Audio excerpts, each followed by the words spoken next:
raconte. Christophe Ondelatte. Tuer, c'est pas bien.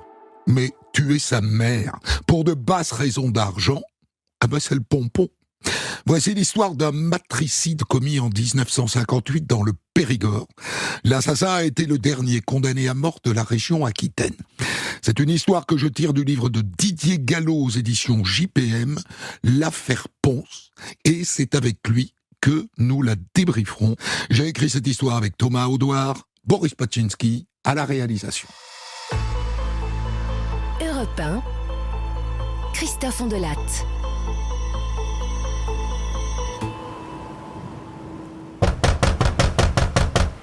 Monsieur Benex, ouvrez s'il vous plaît. Et bonjour Georgette. Et qu'est-ce qui se passe? C'est la veuve Ponce. Elle est tombée dans sa cheminée, elle a brûlé. Mais la porte est fermée à clé. Et si la porte est fermée à clé, comment vous savez qu'elle est morte alors? Mais j'ai senti l'odeur, pardi. Ça sent le cochon grillé. Il faut aller prévenir les gendarmes. Cette scène assez surréaliste se déroule le vendredi 21 mars 1958 au soir à Montpérou dans le Périgord, au lieu-dit les Coulons. Et donc, monsieur Benex, qui est le voisin de cette veuve Ponce qui aurait brûlé dans sa cheminée, fonce à la gendarmerie où il tombe sur le maréchal des logis-chefs, Armand Stoller. C'est la veuve Ponce. Elle est tombée morte dans sa cheminée. La veuve Ponce. Et quelle horreur. Rappelez-moi, elle vit avec son fils et sa belle-fille, la Georgette, c'est ça? Oui, justement. C'est la Georgette qui est venue me chercher en me disant que ça sentait le cochon grillé et qu'elle n'arrivait pas à ouvrir la porte. Et donc les gendarmes débarquent devant la demeure bourgeoise, on peut dire ça, de la veuve Ponce. Son fils René les attend sur le perron. Venez par là. Venez dans la salle à manger.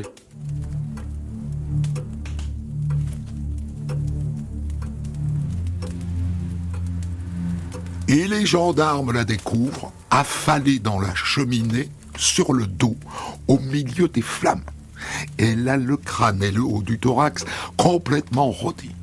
Et son bras droit est tellement calciné qu'il est quasiment détaché du reste du corps.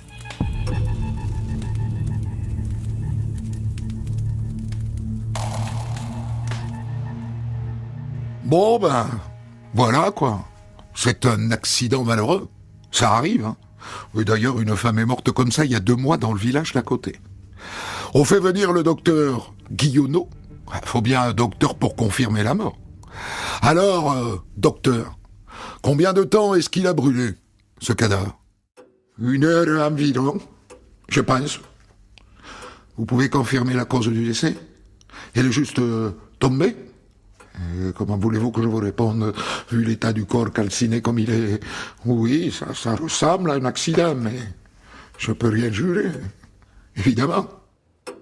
Le maréchal des logis-chefs Stoller sort un petit carnet, et il écrit dessus « La tête du cadavre touche le fond du foyer, la pièce n'est pas en désordre, une chaise est renversée devant la cheminée, il semble qu'elle soit tombée de sa chaise, soit en se penchant pour ajouter des sarments de vigne au feu, soit prise d'étourdissement. » Et il ajoute « L'accident semble naturel. » Et puis il se tourne vers le fils, un maigrelet avec une tête d'oiseau coiffée d'un grand béret.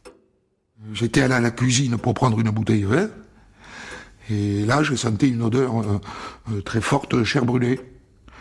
J'ai compris tout de suite qu'elle était tombée dans la cheminée, mais j'ai pas osé aller y voir. C'est pour ça que ma Georgette a été chercher le voisin. Et qu'est-ce qui s'est passé, selon vous? C'est pas un suicide, hein. C'était pas trop son genre à ma mère. C'est pas un crime non plus. Elle était enfermée dans la pièce. Il a fallu forcer la porte pour entrer.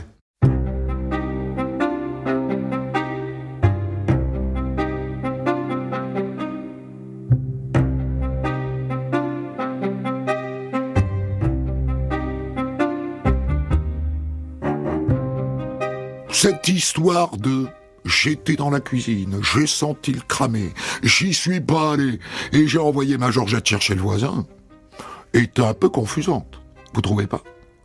Pourquoi diable était-elle enfermée à clé dans son salon, cette pauvre Madame Ponce? Je vous explique le contexte. Dans cette maison, ils sont 6 à vivre. Enfin, ils étaient 6.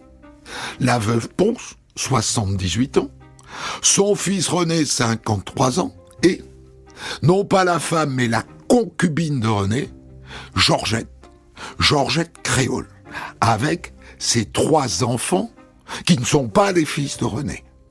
Elle est beaucoup plus jeune que René, 24 ans, et une réputation de mari couche-toi là. Ah, la Georgette, elle tient mieux sur le dos qu'une chèvre sur les cornes, celle-là. Je vous l'ai dit, moi. Elle a eu des amants, on ne sait plus combien. Et ses enfants, on ne sait pas trop qui sont les pères. Hein. C'est une femme de rien, Georgette. C'est une débauchée. Moi, je me suis toujours demandé ce que René faisait avec elle. Hein. Enfin, en même temps, 30 ans de moins, je comprends quand même un peu. Hein. La peau d'une jeune, c'est toujours mieux que la peau d'une vieille. Hein. Effectivement. Et donc tout ce petit monde vivait sous le même toit. Et vous le savez, vivre avec sa belle-mère, c'est jamais facile. La veuve Ponce l'avait dans le nez, la Georgette. Du coup, la mère et le fils s'étaient partagé la maison. La mère avait sa pièce au rez-de-chaussée, là où on la trouvait morte, et 2 autres pièces à l'étage, dont sa chambre. Et le fils René, sa Georgette et ses 3 marmots, avaient la cuisine pour eux, et tout le reste de la maison. Chacun chez soi. Vous pensez peut-être que le fils, René, n'est pas à sa place à vivre chez sa mère? Vous vous trompez. Depuis la mort du père, il a hérité. Ils sont justement en train de faire la paperasse en ce moment. Et donc il est chez lui autant que sa mère.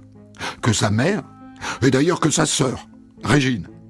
Ça, il a un peu en travers de la gorge, René, de devoir partager sa maison avec sa sœur. Il se l'a très bien gardé pour lui tout seul. Lui et sa dévergondée de Georgette et ses 3 loupiaux. Et sa mère, tant qu'elle était vivante. Et vous aurez noté qu'elle ne l'est plus.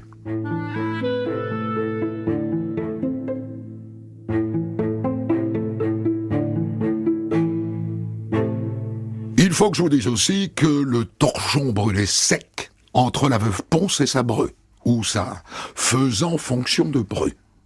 Pas avec son fils, hein. Attention. Son fils, c'était son chouchou. Mais la Georgette, c'est autre chose. Bon, alors, j'ai regardé dans les archives. Figure-toi que la mère Ponce, elle a déposé plainte contre la Georgette au mois d'août dernier, pour coups et blessures. Elle disait que sa bru lui avait dit « vous n'êtes pas maîtresse ici » et qu'après elle lui avait donné des coups de poing.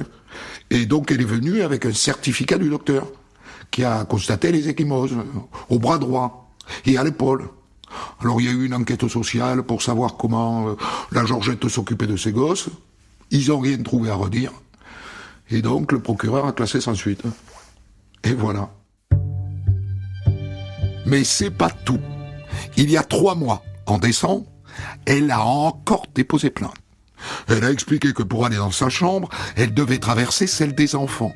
Et qu'un jour en passant, elle a fait remarquer à Georgette qu'une couverture traînait par terre, et que l'autre lui a répondu par une gifle. Et après, des coups sur la tête et le visage. Et cette fois encore, elle est venue déposer plainte avec un certificat du docteur.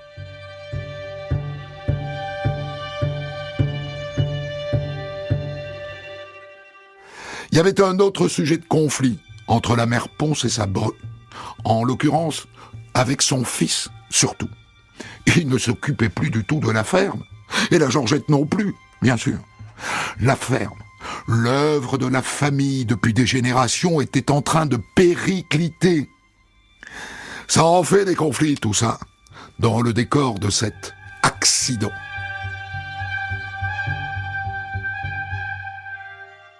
Le premier à avoir un doute sur le caractère accidentel de cette chute dans la cheminée, c'est le docteur, le médecin de famille, le docteur Guillonneau. C'est lui qui a signé le constat de décès. Mais c'est lui aussi qui a signé les 2 certificats médicaux confiés aux gendarmes par la veuve Ponce pour leur prouver qu'elle était battue par sa bru. Le docteur Guillonneau se dit, quand même, ça fait beaucoup. Est-ce qu'on ne lui aurait pas fracassé le crâne à la mère Ponce avant de la jeter dans la cheminée? Parce qu'il y a un truc qui le tripatouille, le docteur.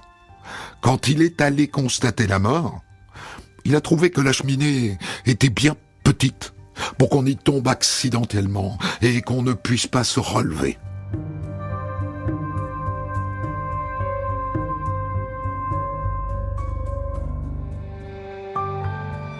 Les doutes du docteur Guillonneau se confirment quand le lendemain, il croise le maire de Montpeyroux sur la place. Ah, docteur, je suis content de vous voir. Vous avez signé le certificat de décès pour la veuve Ponce? Et pas encore, mais je vais le faire tout à l'heure. Il faut pas le faire. Ils l'ont tué. Ils l'ont assassiné.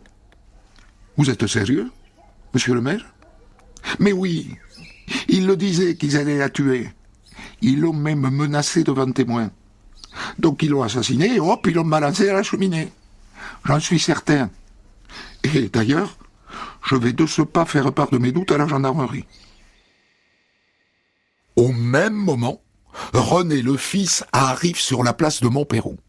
Il gare sa Juve à 4 et il va tout droit à la boucherie. Alors, René, ta mère, elle nous a quittés, la pauvre. Eh oui, qu'est-ce que tu veux, elle est tombée dans la cheminée, la tête dans le feu. On est peu de choses. Bon, dis-moi, il me faudrait un rôti pour le repas d'après les obsèques. Un rôti pour, 15, on sera 15. Tu me le prépares, hein? Je passerai le chercher. Là, il faut que j'aille prendre le cercueil. Il n'a aucune idée de ce qu'au même moment, le maire est en train de raconter aux gendarmes. Ils l'ont tué, c'est sûr. Il faut que vous retourniez là-bas et que vous fassiez une vraie enquête. Vous verrez, il y avait beaucoup de conflits entre eux. Beaucoup trop pour que ce soit une mort naturelle. C'est monsieur le maire. Les gendarmes ne peuvent pas dire non. Le maréchal des logis-chefs Stoller appelle le docteur Guillonneau. Bon, il va falloir faire une autopsie du cadavre de la veuve Ponce. Voir s'il n'a pas été battu, avant d'être jeté à la cheminée. Ah, je suis rassuré. Figurez-vous que j'ai des doutes, moi aussi. Et voilà qu'on sonne à la porte du docteur Guillonneau. C'est René Ponce, le fils. Il veut son certificat de décès.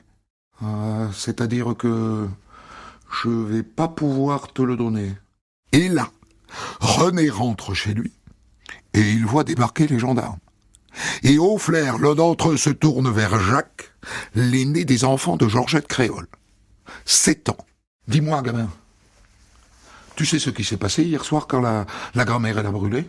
Et là, le petit éclate en sanglots. Et Georgette monte au créneau. Mais laissez-le tranquille, ce gosse. Vous avez pas honte de vous en prendre à un gamin de 7 ans? Mais le gendarme insiste. Et voilà que le petit Jacques se met à répondre en boucle. J'ai rien vu. J'ai rien entendu. J'ai rien vu. Et j'ai rien entendu. Le gendarme se dit, il a des choses à raconter, ce petit. Alors il décide de le ramener à la brigade, loin du contrôle de sa maman. Alors, mon petit Jacques, raconte-moi ce qui s'est passé quand la mémé est morte. J'ai rien vu et j'ai rien entendu. Tiens, Jacques, tu veux un bonbon? Tiens, voilà un roux-doudou. Tu aimes les roux-doudous? Un roux-doudou, c'est un bonbon en forme de coquillage que le gamin se met à lécher. C'est comme ça qu'on fait. Avant que la mémé elle monte dans sa chambre, j'ai entendu mon tonton dire à maman « Je vais me cacher derrière la porte pour attraper la mémé. » Et après j'ai entendu mémé qui criait « Au secours! Au secours !» Son oncle, c'est comme ça qu'il appelle René, le compagnon de sa maman. Il raconte que ça s'est passé dans la chambre de la vieille Ponce. Et après, maman et tonton, ils ont traversé notre chambre en portant la mémé. Et elle était vivante? Oui, elle bougeait. Et ils l'ont portée comment? Eh bien, maman, elle la tenait par les pieds et tonton par le haut. Et là, mémé, elle n'arrêtait pas de bouger. Elle avait un tissu noir sur la bouche, mais elle criait quand même. Et après? Après ce qui s'est passé? Tu l'as vu? Oui, oui. Il a tout vu.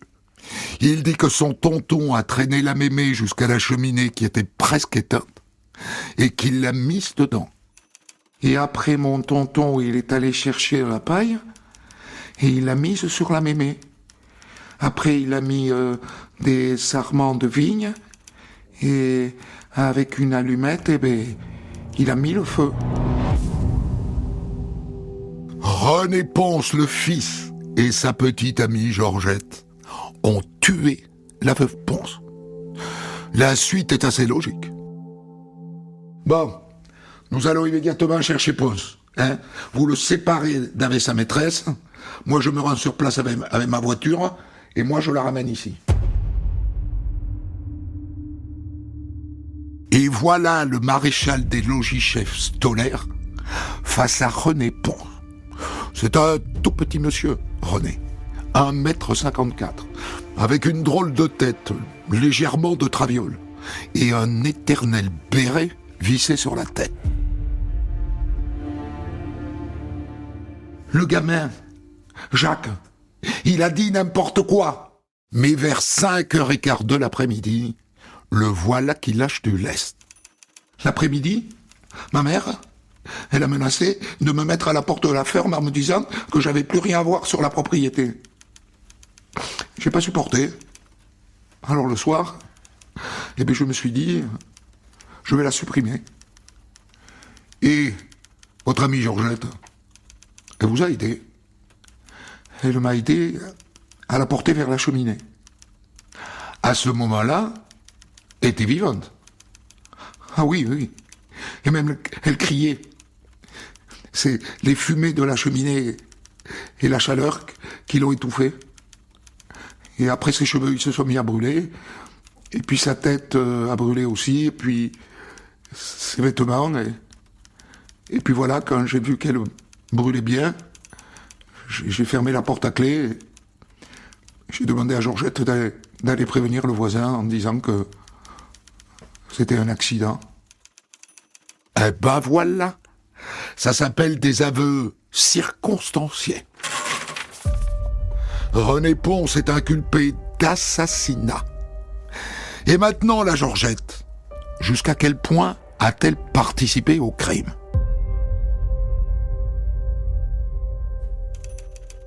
Mademoiselle, il a brûlé sa mère, vive. Il n'aurait pas fait ça, vous. Ça n'est pas vrai, c'est lui qui a voulu. Moi, je voulais pas m'amêler. Mais ces dénégations ne durent pas longtemps. Elle finit par concéder qu'elle l'a aidé à transporter la mémé vivante. Et qu'elle était là quand René, son chéri, a jeté la paille et mis le feu. Mais l'idée, elle était de lui. L'idée, peut-être. Quoique j'en sois pas certain. Mais vous avez participé. Oui, mais l'idée, c'était de lui. Ça lui est venu soudainement. Non. Il y a un moment qu'il en parlait. Entre l'argent qu'elle voulait pas lui donner et mes enfants et moi qu'elle voulait mettre dehors, je dirais que ça fait bien 5 ou 6 mois qu'il en parlait. Mais je le redis, c'était son idée. Peut-être. Il n'empêche que vous êtes inculpé pour vous être rendu complice de l'assassinat commis par M. Ponce-René sur la personne de sa mère en aidant ou en assistant en connaissance de cause. Voilà. Ah bon? Qu'est-ce que ça veut dire? Ah, elle n'est pas fut-fut, la Georgette. C'est pas elle qui a inventé l'eau tiède. Ça veut dire, ma chérie, que tu es complice de cet assassinat. Ça veut dire que tu vas aller en prison, ma choupinette. D'autant plus que tout ça, c'est passé sous les yeux de ton fils de 7 ans. Et que par ailleurs, tu n'as pas l'air rongé par le remords. Pas une seule fois, ma poulette, tu n'as dit que tu regrettais tout ça. Tu as raconté ça avec une froideur qui glace le sang.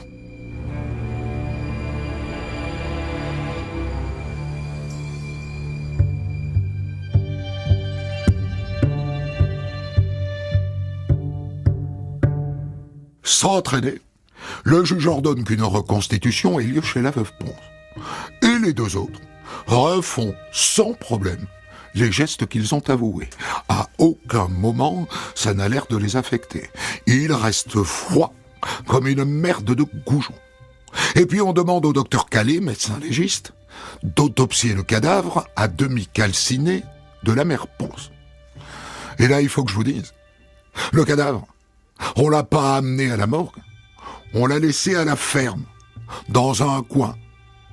Eh ben, le chien du voisin a bouffé le bras. Il s'en est fait un nonos. Cela dit, ça n'empêche pas le médecin de conclure. Le corps ne présente aucune trace de coup ou de lutte. Il en résulte que la victime a bien été brûlée vive. Dans la foulée, René Ponce et sa poulette sont placés sous mandat de dépôt. Et en route pour la prison, René Ponce en sort une bien bonne. Et les volailles? Et les bœufs? Qui c'est qui va s'en occuper maintenant? Toi, t'es gonflé, mon coco. Parce que jusqu'à maintenant, tu t'en contrefiché de la ferme.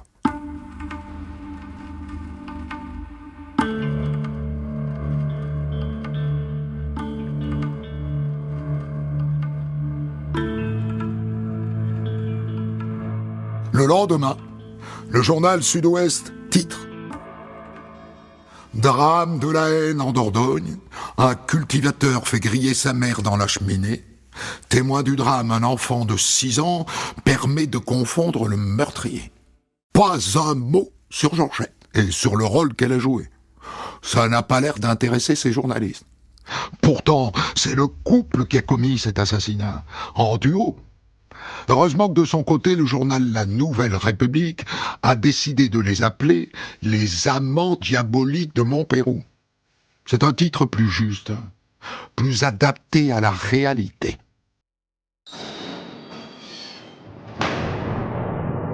À la prison de Périgueux, dans l'attente du procès, l'attitude des deux oiseaux surprend jusqu'aux gardiens qui, pourtant, en ont vu d'autres. Oh, il n'y a qu'une chose qui les intéresse, à ces deux-là. Manger. Ils réclament tout le temps à manger. Mais les remords, les regrets, moi je les ai jamais entendus en avoir, hein.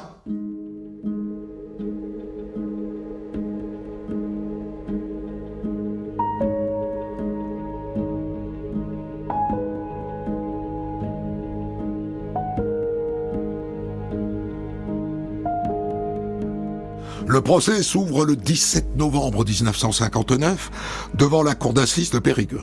Il y a un monde fou pour y assister. Depuis le temps que les journaux racontent les horreurs que ces deux-là ont commises, les gens ont envie de les voir. Normal. À quoi ressemble ce René qui a mis le feu à sa mère vivante? Et à quoi ressemble cette Georgette, cette traînée qui l'a aidée? Alors quand le fourgon de gendarmerie arrive devant le tribunal, les gens crient « À mort! Assassin! À mort! À mort !» Et pas la peine de gueuler si fort. Lui sera condamné à mort, il n'y a pas beaucoup de doute. Elle, c'est pas sûr. Mais lui, oui. Il a mis le feu à sa mère vivante. Il peut pas échapper à la guillotine.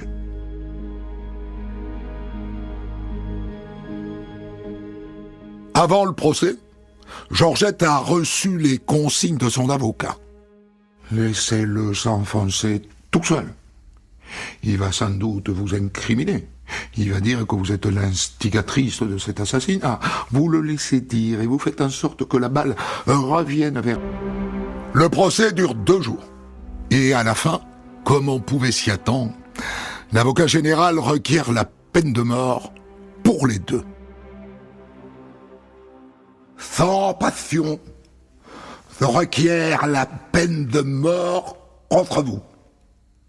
Au cours de ce procès, vous n'avez pensé qu'à écarter vos responsabilités. Jamais vous n'avez manifesté un seul regret. Vous n'avez pas compris l'énormité de votre crime. Vous devez accepter sans révolte le verdict, quel qu'il soit. Vu la tête des jurés à ce moment-là, il n'y a pas beaucoup de doute sur la suite. Lui n'échappera pas à la mort. Elle, à voir. Elle a eu une enfance difficile, malheureuse. Et rien ne prouve de manière formelle que le crime a été commis à sa demande. Elle était là.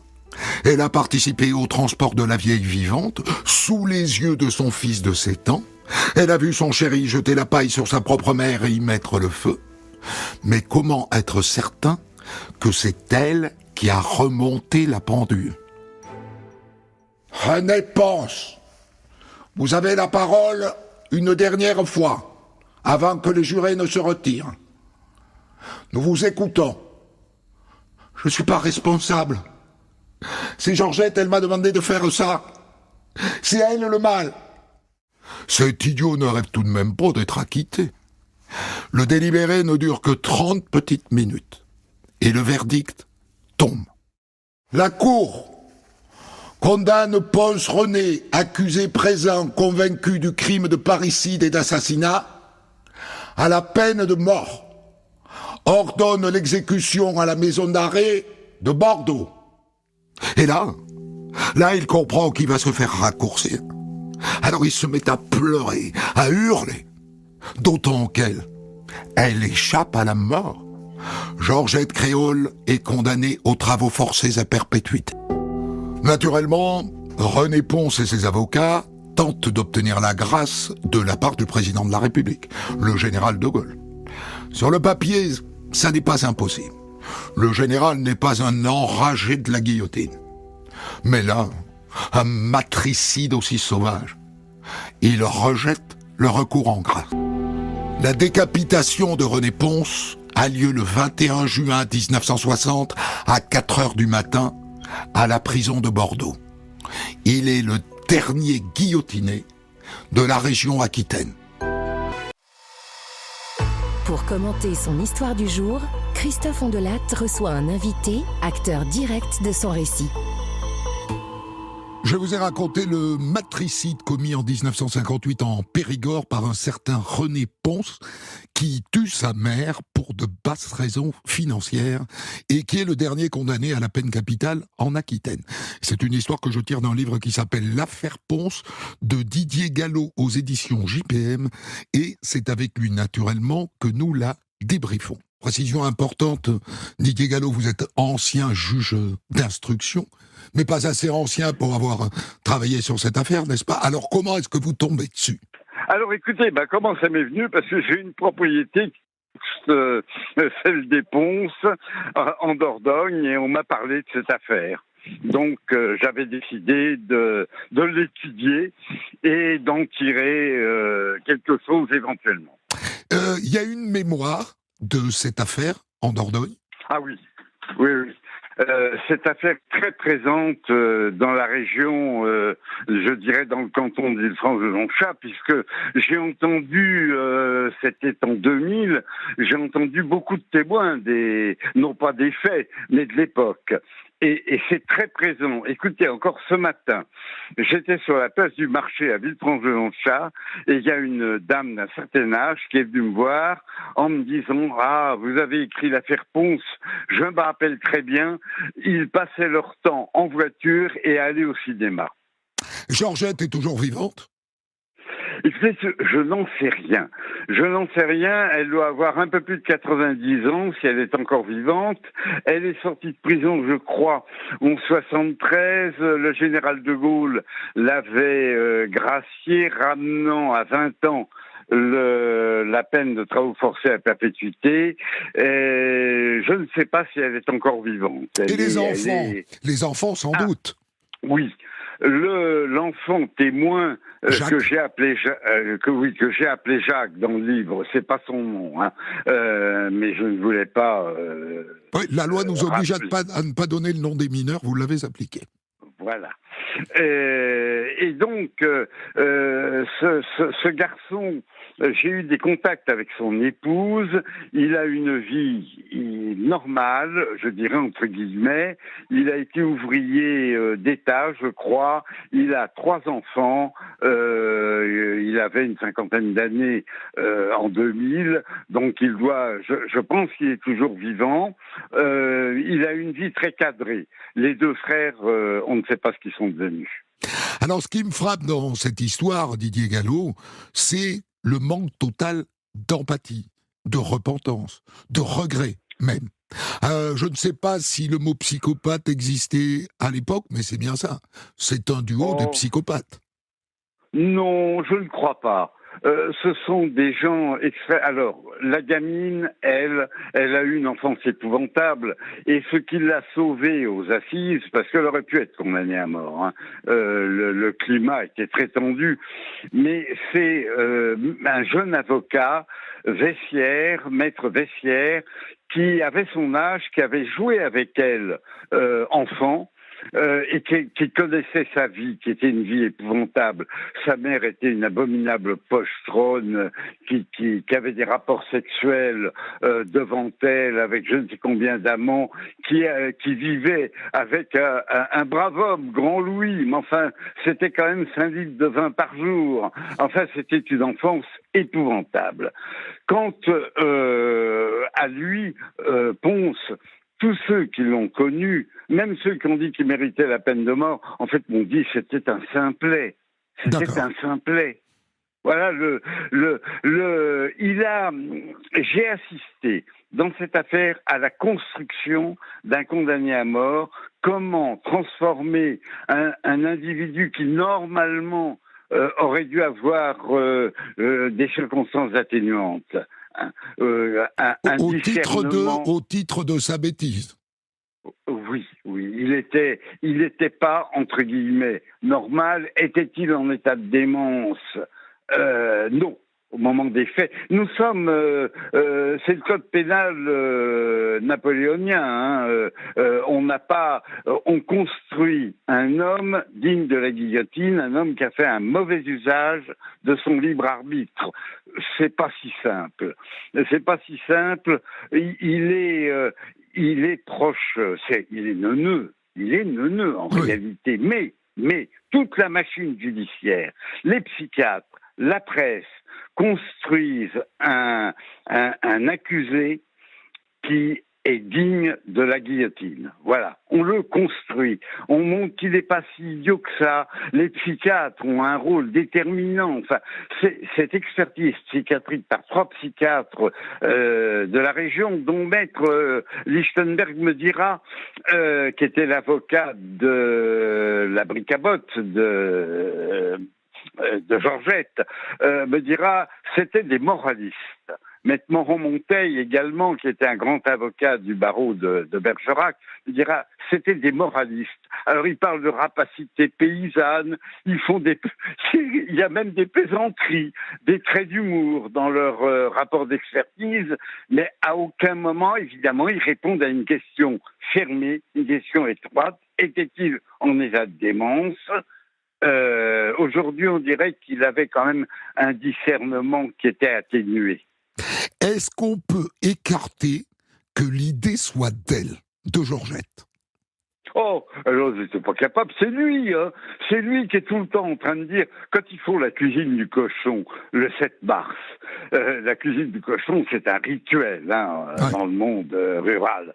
Et ils sont en train de faire les saucisses, et à un moment, il dit, oh, je vais la cramer ou la foutre dans le puits.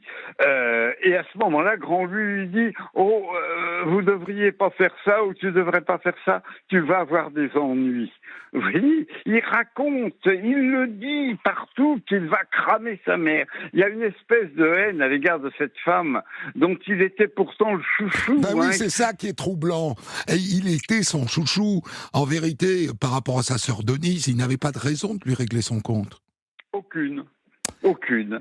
Si ce n'est que, quand même, Madame Pons, devant l'abandon de la propriété, ça compte, hein, Oui. le fait qu'il commençait à vendre les bois, Madame Pons était en train de révoquer la donation qu'elle lui avait faite, voyez-vous. Révocation pour ingratitude, il ne payait pas. C'était une donation avec charge. C'était un petit peu l'époque, on était au début des retraites agricoles, hein, mais avant les retraites agricoles, ce qui assurait la vieillesse des agriculteurs, c'était la donation de la terre avec charge. Vous deviez les soins, vous deviez de la viande, vous deviez du vin et parfois un petit peu d'argent. Et c'était passionnant d'ailleurs, cette plongée dans le monde passé qui n'est pas si lointain, hein, ce monde rural. Et ce qui m'a également beaucoup intéressé, c'est le regard que les gens des villes jettent sur les gens des campagnes. On retrouve un peu la même chose aujourd'hui d'ailleurs.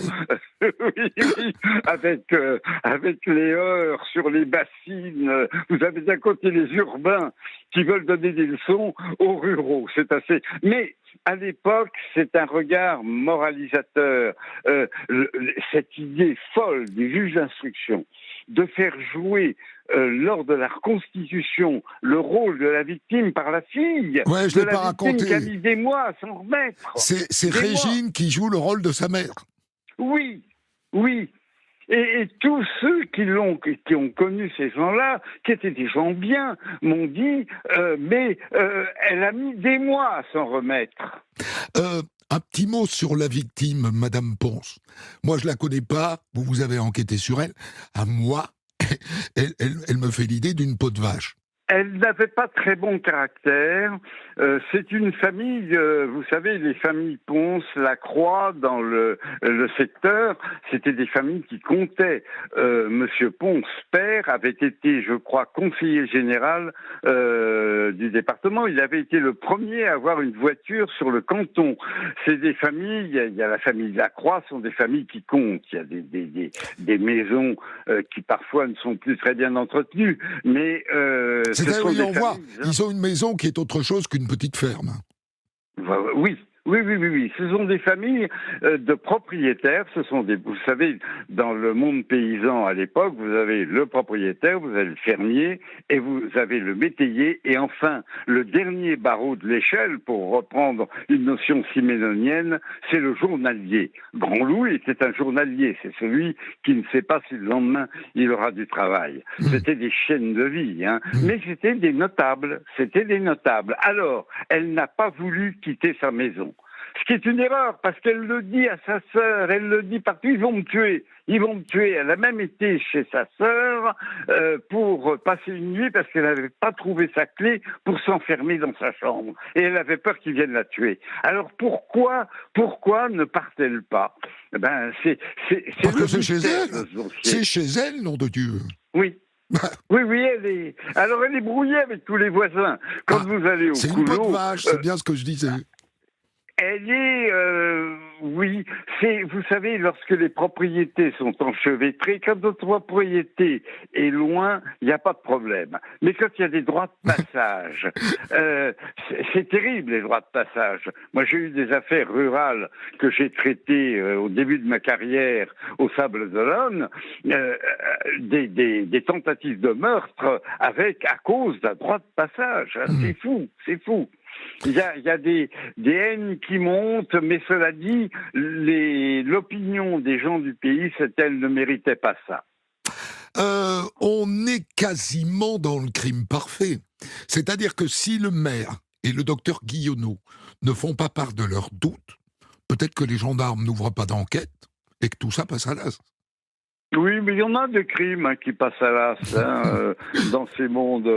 Il y en a. Bon, il y a les plaintes de la mère Ponce, quand même, qui auraient dû réveiller les gendarmes. Il y a les plaintes de la mère Ponce, et puis il y a l'imprudence de ces futurs criminels qui n'arrêtent pas surtout le fils, qui n'arrête pas de dire qu'il va tuer sa mère, Oui. et il le dit à plusieurs personnes. Et il le fait. Donc évidemment, ce n'est pas très raisonnable, je dirais. L'assassin, pour commettre le crime parfait, se doit d'être discret. Revenons Ce n'est pas son cas. Revenons un moment sur les raisons du crime. Donc vous avez évoqué les problèmes d'argent, l'idée qu'elle avait de le priver finalement de l'usage des terres qui lui revenaient par son père. Oui, qui avait été, en fait, dont elle lui avait fait donation. Oui. Et on Elle avait pouvait fait une rembobiner donation. on pouvait rembobiner en disant je te l'ai donné, je le reprends. L'ingratitude. La révocation est terminée, mais elle avait été bien faite. Hein. Le notaire Gardot avait bien fait les choses. Et puis après, Maître Martin, son successeur, était intervenu. Vous savez, le monde rural à l'époque était envahi par le droit. Hein. Envahi. Hein. Les notaires jouent un rôle considérable. D'ailleurs, dans le dossier, on a le géomètre, on a l'huissier, on a le notaire. Hein. Les paysans qui avaient du bien n'hésitaient pas à entrer en procédure. Hein. Puisque vous êtes juge d'instruction de métier, Didier Gallo, vous avez consulté, j'imagine, le dossier qui était aux archives départementales. C'est une enquête sérieuse.